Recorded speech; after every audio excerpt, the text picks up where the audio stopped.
Daniel took extra care of Machi, making sure she was always comfortable. Finally, the day came and Machi gave birth to a beautiful baby girl. Daniel held their daughter in his arms and whispered, "She's perfect." Machi smiled weakly. Yes, she is. But as they celebrated, Ozioma sat in a corner, her face dark with envy. She has everything now, a husband, a child, and a perfect life. But I will not let her win forever. Machi and Daniel named their daughter Ada. She was a beautiful little girl with bright eyes and a warm smile that melted hearts. From the moment she was born, she became the light of their lives. Ozioma, despite her hidden jealousy, always bought gifts for Ada. She would come with toys, clothes, and anything that would make the little girl happy. "Ada, see what Auntie Ozi brought for you," Ozioma would say, showing her a new toy. Ada would jump in excitement. "Thank you, Auntie Ozi," she would say, hugging her tightly. Ozioma always smiled and patted her head, but deep inside she wasn't happy. She wasn't happy that Machi had everything, a loving husband, a beautiful daughter, and a perfect life. When Ada turned two, Machi and Daniel enrolled her in school. It was a small but prestigious school, and Ada loved it from the first day. Ozioma became even more involved in their lives. "Since I work from home, I can help you with Ada," she told Machi. Machi smiled. "Are you sure, Ozi?" "Yes, of course," Ozioma said sweetly. "I can take her to school and pick her up while you and Daniel are at work." Machi was grateful. "Thank you, Ozi. I really appreciate this." Daniel, however, wasn't comfortable. He didn't trust Ozioma, but he didn't want to start a fight between her and Machi. Over time, Ada became very close to Auntie Ozi. She would always run to her whenever she visited. "Auntie Ozi, carry me," she would say, stretching her tiny hands. Ozioma would lift her and spin her around. "My Ada, I love you so much." Daniel, watching from a distance, felt uneasy. Ozioma was getting too close to his family. One afternoon, after dropping Ada at school, Ozioma decided to visit Daniel at home. She knocked on the door, and Daniel, who was on leave from work that day, opened the door and sighed when he saw her. "Ozioma, what are you doing here?" "I came to see you," she said sweetly. Daniel frowned.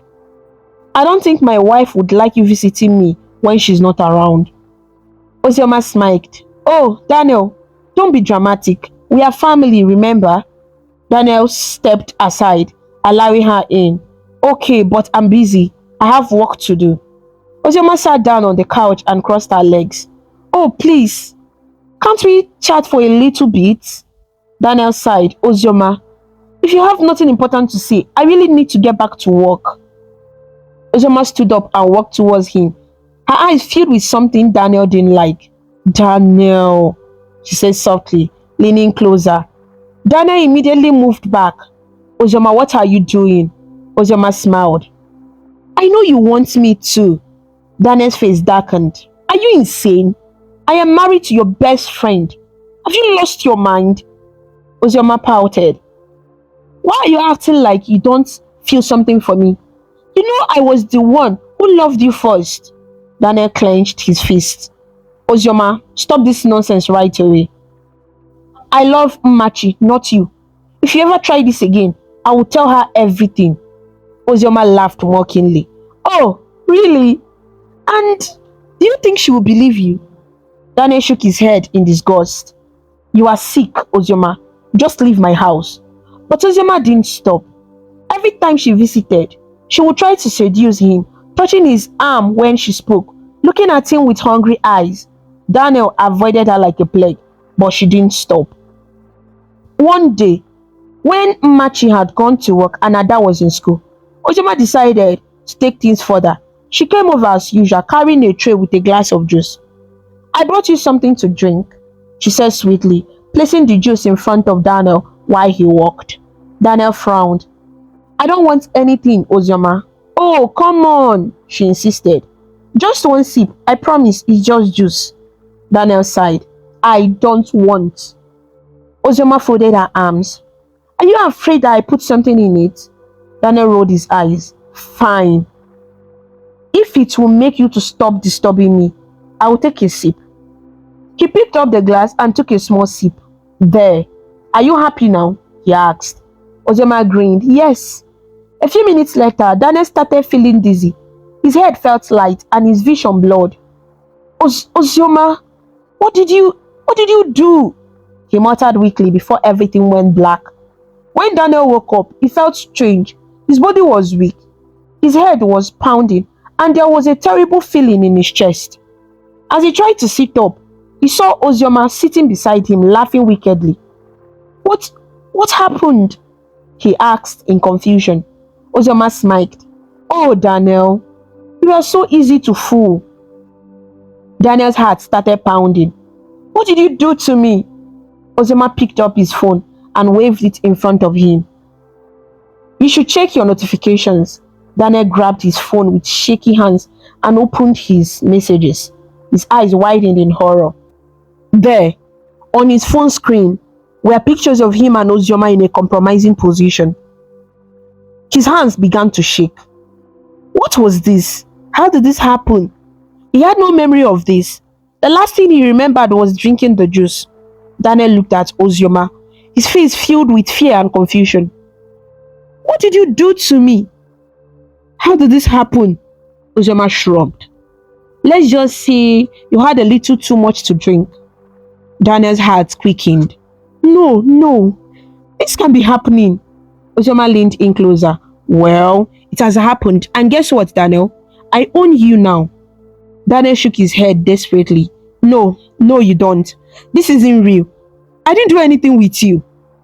Ozioma laughed. Well, the pictures say otherwise. Daniel clenched his fist. You drugged me. You set me up. Ozioma gave him a fake innocent look. Oh, really? And when will believe you? Daniel's whole body felt numb. Please, Ozioma, don't do this. Don't destroy my marriage. Ozioma's smile widened. Oh, I won't. As long as you do everything I say. Daniel's heart pounded. What do you want from me? Ozioma leaned closer and whispered, everything. Daniel stared at her, his mind racing, his heart filled with fear. What had he gotten himself into? Daniel's life had become a nightmare. Ozioma was controlling him, forcing him into a situation he never imagined he would be in. Every day, she would barge into his house unannounced, demanding things from him. Daniel, send me money, she would say without shame, standing in the middle of his bedroom. Daniel would sigh deeply, looking at her with frustration. Ozioma, you've already taken too much from me. Ozioma smiled. And I will keep faking until I have everything I want. Now send me the money. Daniel had no choice. He didn't want Machi to find out the truth. With a heavy heart, he would send her the money, knowing that the circle would never end. One afternoon, something unexpected happened. Ada's school teacher brought her back because nobody came to pick her up. Daniel was in his bedroom with Ozioma when suddenly he heard the front door open. Daddy! Ada's tiny voice rang through the house. Daniel's heart stopped. He had forgotten about his daughter. Ada ran into the room and froze. She saw her father and Auntie Ozioma standing too close to each other. Her young mind was confused. This was how she always saw her father with her mother. But now, it was Auntie Ozioma. Ada, come here, Daniel said quickly, lifting her up, trying to act normal. Ozioma just smiled, running her hand through Ada's hair. My little princess, she said sweetly, but Ada didn't smile. She kept looking at them with big confused eyes. She was too young to fully understand what she had just seen, but she knew something was wrong. The next morning, as Mmachi was dressing Ada for school, something strange happened.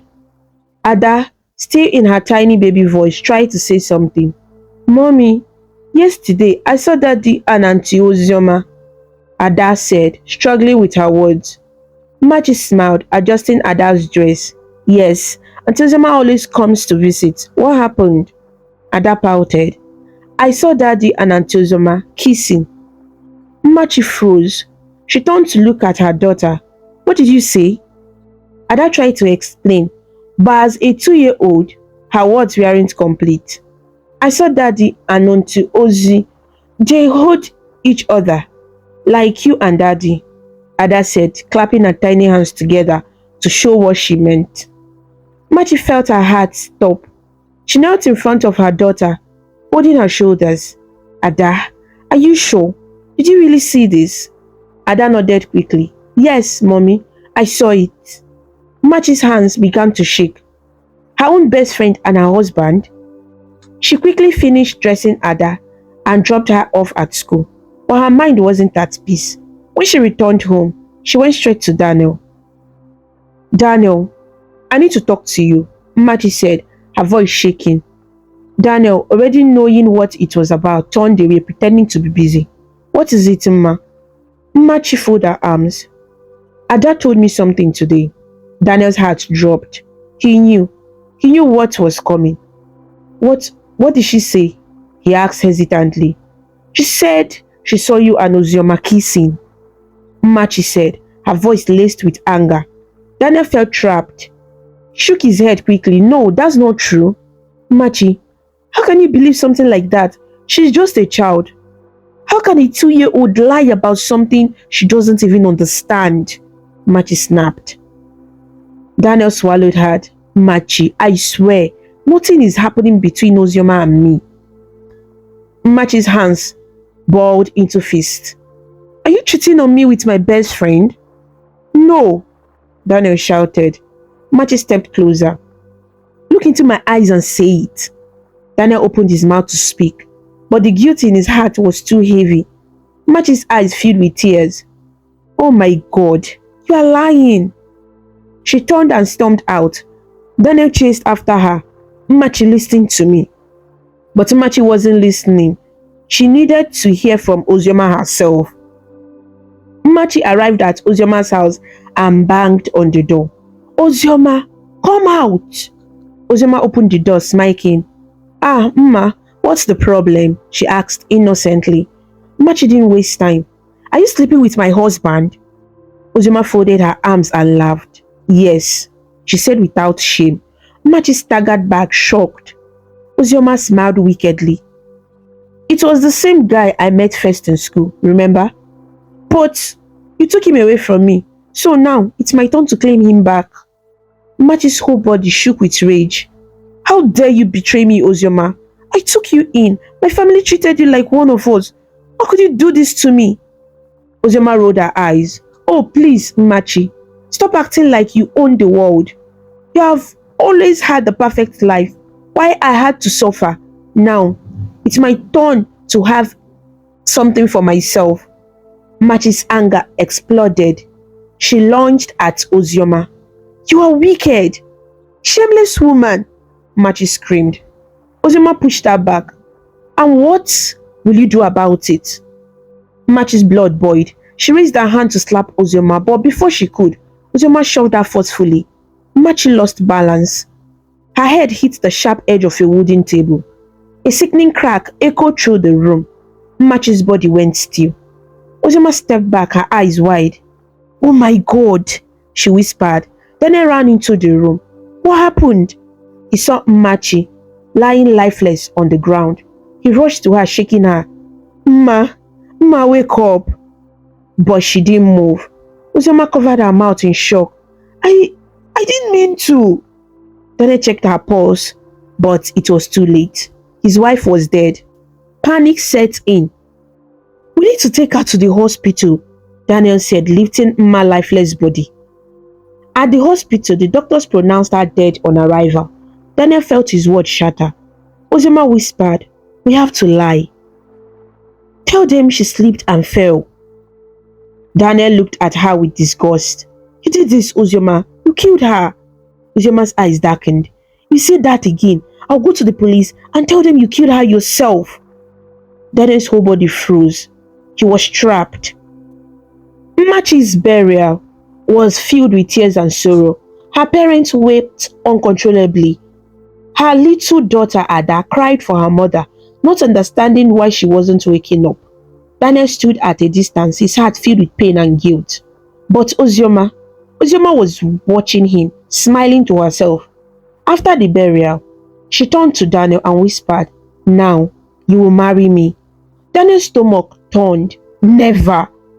Ozioma leaned closer. "Then I will tell everyone you killed Mma." Daniel felt his soul break. He had no choice. He had to marry his wife's murderer. And so, with a heart full of sorrow and regret, Daniel gave in. He married Ozioma. Months passed after Ozioma and Daniel's wedding, but their home was far from peaceful. Ozioma had gotten what she wanted. Mmachi was gone, and she was now Daniel's wife. But despite having everything, she was still bitter and wicked. Her cruelty extended to little Ada, the daughter of the woman she betrayed. From the moment Ozioma stepped into the house as Daniel's wife, she made Ada's life miserable.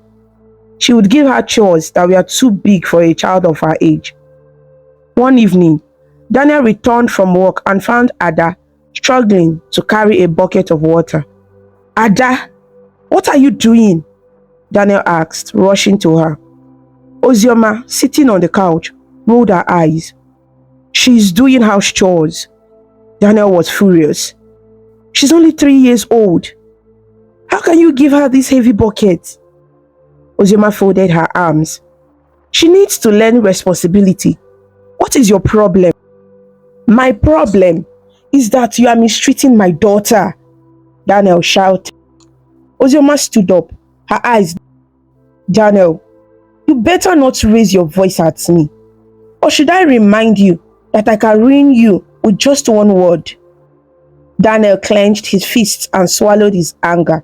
He was trapped. He looked at Ada, who had tears in her eyes. He bent down and hugged her. "It's okay, my princess," he whispered. "Daddy is here."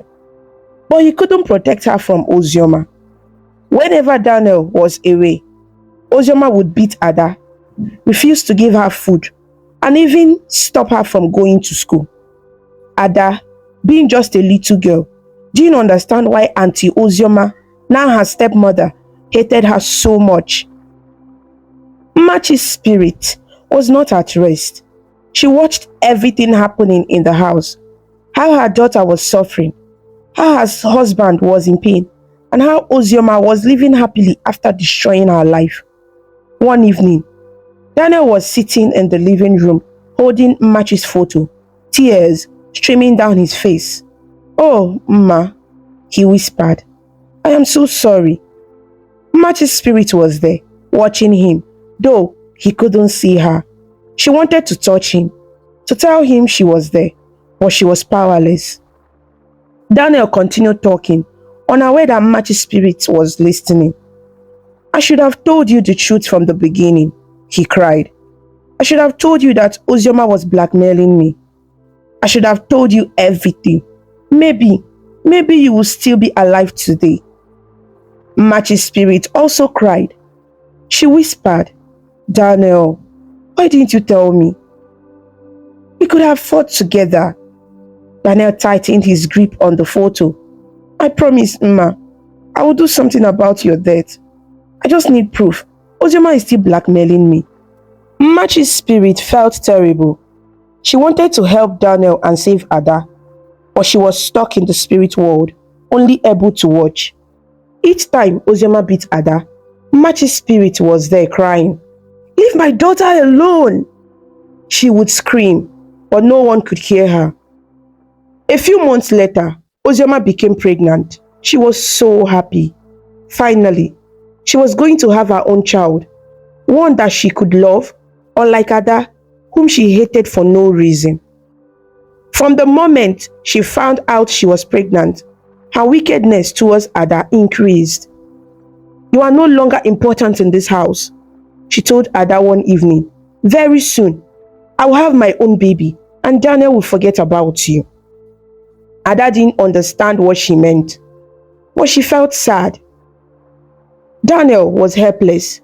He hated seeing his daughter suffer, but he was powerless against Ozioma's threats. 9 months later, Ozioma couldn't give birth. She became worried. At 10 months, she was still pregnant. Daniel started to get concerned. Ozioma, this is not normal. We need to go to the hospital. They went from hospital to hospital, but no doctor could explain why she wasn't giving birth. 11 months, 12 months, still no baby. Ozioma started panicking. 1 year passed, and she was still heavily pregnant. People began whispering about her. This is not normal, the neighbors said. This is a punishment from God, another person murmured. Ozioma started going from church to church, seeking prayers, but nothing changed. 13 months, 14 months, 15 months, and she still couldn't give birth. Ozioma cried every night. God, what have I done to deserve this? She would weep. But deep down, she knew the answer. One day, after another fruitless church visit, Ozioma was walking home in tears. She was tired. Her body felt heavy. She couldn't sleep well. She couldn't move freely. And she was in constant pain. As she walked past a narrow street, she met an old woman sitting by the roadside. The old woman looked at her with knowing eyes. My daughter, the old woman said, why are you crying? Ozioma sniffled. Mama, I am pregnant, but for 15 months, I've not given birth. I don't know what is wrong with me. I'm tired. The old woman chuckled. Ozioma frowned. Why are you laughing? The old woman looked straight into her eyes and said, you have committed too many sins and atrocities. Ozioma's heart stopped. What do you mean? She stammered. The old woman smiled sadly. You think you can take a woman's husband, kill her, and still live happily? Ozioma froze. She felt her whole body go cold. How do you know? She whispered. The old woman stood up and leaned closer. If you don't confess, you might die with that child inside you. Ozioma's eyes widened in fear. No, I can't confess, she muttered. The old woman shrugged. Then, be prepared to suffer. Ozioma turned and ran home, her heart pounding. For the first time in her life, she was truly afraid. Ozioma ran into the house, her body shaking, her heart pounding like a drum. The old woman's words kept echoing in her ears. If you don't confess, you might die with that child inside you. She fell to the ground, clutching her swollen belly, crying. Daniel was sitting in the living room, holding a book, when he heard her loud sobs. He didn't even rush to her. He just watched her coldly. She crawled to him on her knees, grabbing his leg. Daniel, please, forgive me, she sobbed. Daniel stiffened. What did you say? He asked, his voice filled with disgust. I am sorry, Ozioma cried, shaking her head. I have wronged you. I have wronged Machi. I have wronged Ada. Please forgive me. I don't want to die. Daniel slowly put his book down. He stared at her for a long time, his face hard, emotionless. You don't want to die? He asked, his voice chilling.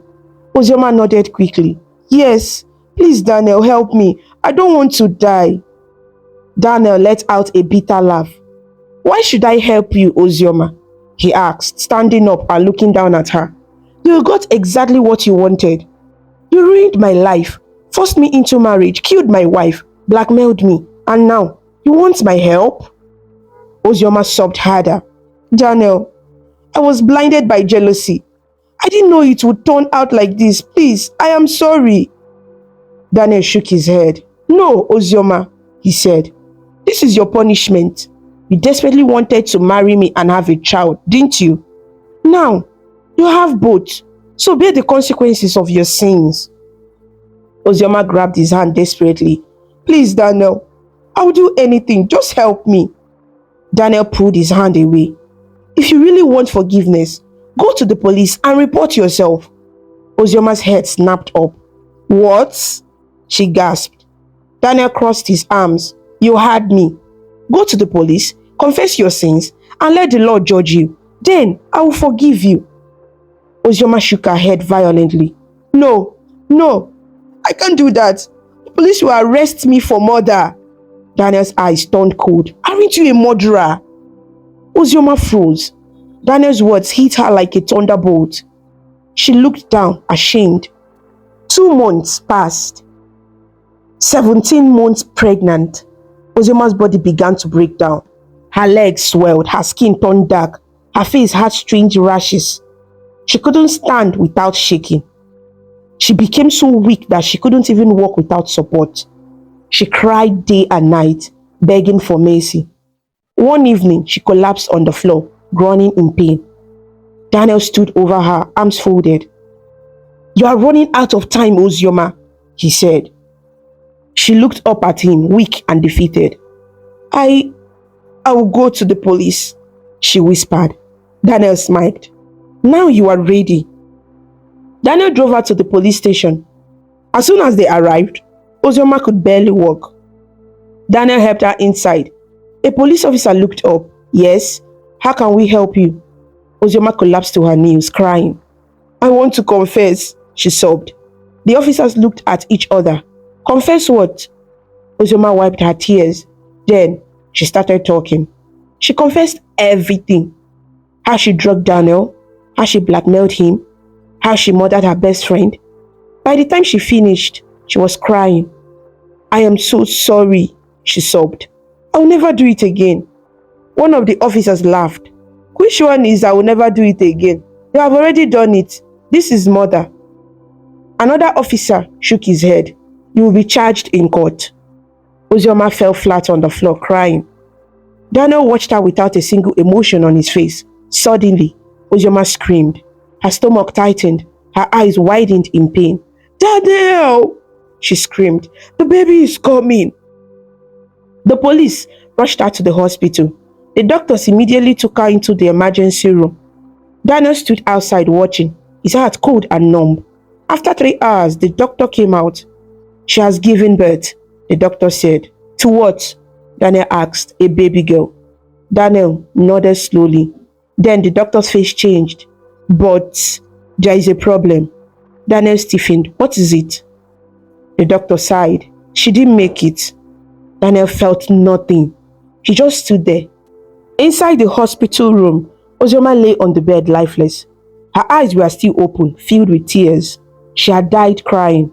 For the first time, she realized that she had lost everything. She had fought so hard to take what wasn't hers, and in the end, she lost it all. Daniel walked into the room staring at her. He didn't feel anger. He didn't feel pain. All he felt was relief. He looked at her lifeless body and whispered, Now, Mmachi can rest. The day of Ozioma's burial was a quiet one. There were no grand celebrations, no mourning relatives, no wailing friends. It was a simple burial, one that suited the life she had lived. But as Daniel stood by the graveside, holding his newborn daughter, Oma, and with Ada standing beside him, a black car pulled up at the cemetery. The family of Mmachi had arrived. Daniel turned and saw Mmachi's parents, Okechukwu and Chioma, step out of the car, their faces filled with sadness. They walked straight to Daniel, their eyes burning with questions. Daniel, Okechukwu said in a deep, tired voice, what is this we are hearing? Chioma shook her head, tears in her eyes. Is it true? Did Ozioma, our own Ozioma, betray Mmachi? Daniel took a deep breath. He knew this day would come. Yes, he said quietly. It's all true. Chioma gasped, covering her mouth with her hands. Okechukwu closed his eyes, shaking his head. No, no, this is not possible.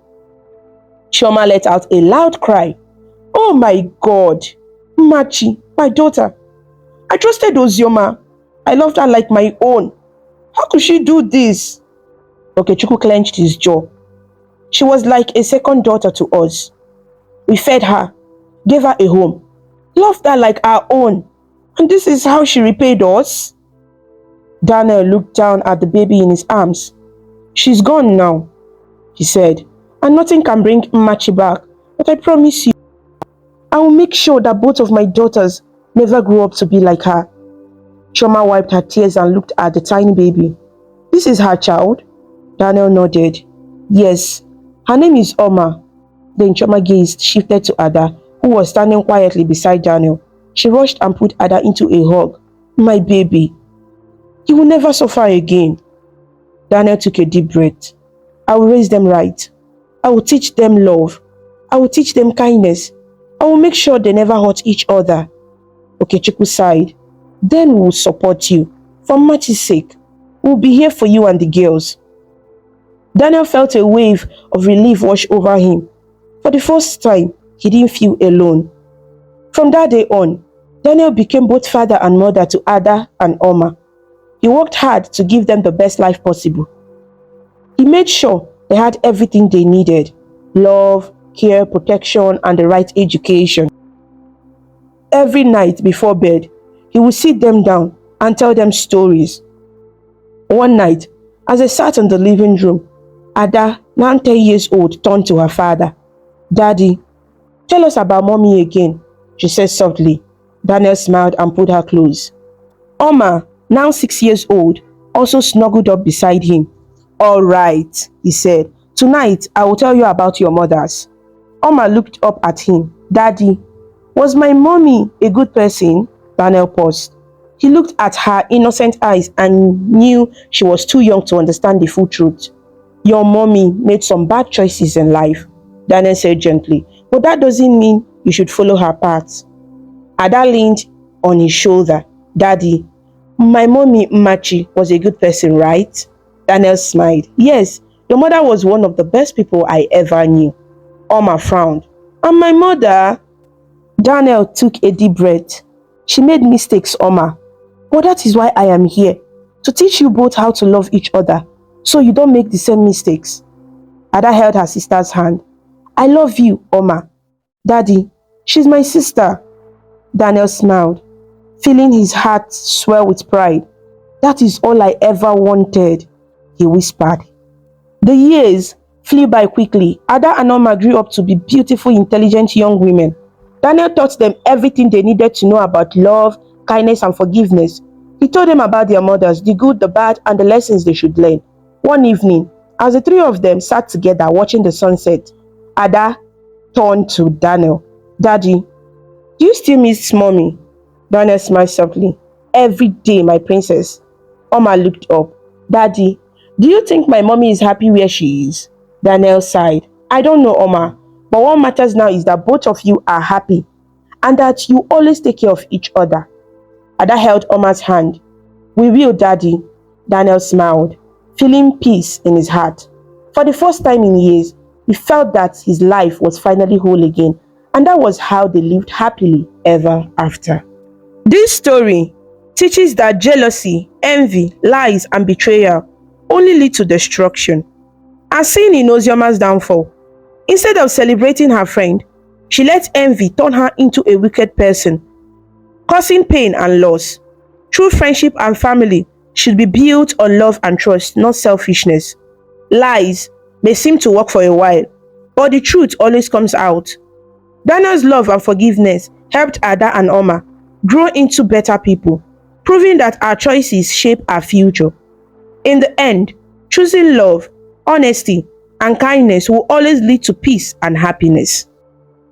Thank you so much for watching this amazing story about Machi and Ozioma on African Stories by V. If you liked it and felt inspired with your journey, please show your support by clicking the like button, sharing with your friends, and leaving a comment below. To see more interesting stories and learn about different cultures, subscribe to African Stories by V, and don't forget to ring the notification bell so you never miss a new story. Your support means a lot and helps us bring more stories to you. Until we meet again, stay connected, stay inspired, and keep smiling.